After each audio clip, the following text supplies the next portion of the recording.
Welcome to my channel. Today we will be talking about Tesla's headquarters.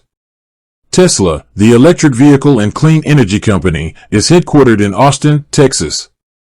The company's main corporate office is located at its Gigafactory, Texas, which is also a major manufacturing hub. While Austin, Texas, is the official headquarters, Tesla also maintains a significant presence in California, where it was originally founded. For example, its global engineering headquarters is located in Palo Alto, California, and its first major factory is in Fremont, California. So, when people ask where Tesla is headquartered, the answer is Austin, Texas, but it's also important to remember its strong ties to California and its extensive global network of factories and offices. With that being said, thank you for watching. For more finance videos, kindly check my page. Please like, share, comment and subscribe to my channel. Thank you.